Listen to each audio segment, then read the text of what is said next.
ഇനി നമുക്ക് സന്ധിവാതത്തിൻ്റെ ചികിത്സയിലേക്ക് പോകാം. ഹൃദയത്തിൻ്റെ വാൽവുകളെ ബാധിക്കുന്ന വാദത്തെക്കുറിച്ച് പറഞ്ഞു, അതായത് റുമാറ്റിക് ഹാർട്ട് ഡിസീസ്. അതിൽ സാധാരണ സംഭവിക്കുന്നത് ഹൃദയത്തിൻ്റെ വാൽവിൽ വെജിറ്റേഷൻ രൂപപ്പെടുകയും സ്ട്രെപ്റ്റോകോക്കൽ ബാക്ടീരിയയുടെ അറ്റാക്ക് മൂലം വാൽവുകൾ ഡാമേജ് ആവുകയും വാൽവ് ചുരുങ്ങി പോവുകയും ചെയ്യാറുണ്ട്.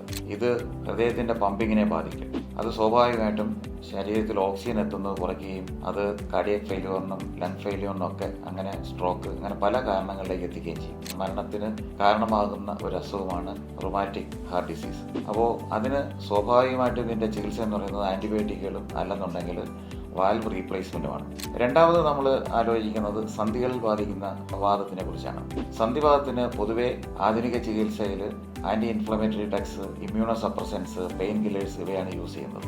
തുടർന്നുള്ള കണ്ടീഷനുകളിൽ സ്റ്റീറോയിഡ്സ്, NSAIDs അതായത് നോൺ സ്റ്റീറോയിഡ്സ് ആയിട്ടുള്ള ആൻറ്റി ഇൻഫ്ലമേറ്ററി ഡ്രഗ്സ് ഇതൊക്കെയാണ് അവർ കൂടുതലായിട്ട് യൂസ് ചെയ്യുന്നത്. ഇത് പൊതുവെ ഒരു ഓട്ടോ ഇമ്മ്യൂൺ രോഗമെന്ന രീതിയിൽ ആർത്രൈറ്റിസിന് സ്ഥിരമായിട്ട് ഇത്തരം മരുന്നുകളുടെ ഉപയോഗം തുടർന്ന് പലതരത്തിലുള്ള രോഗങ്ങൾക്ക് കാരണമായി നമ്മൾ കാണാറുണ്ട്.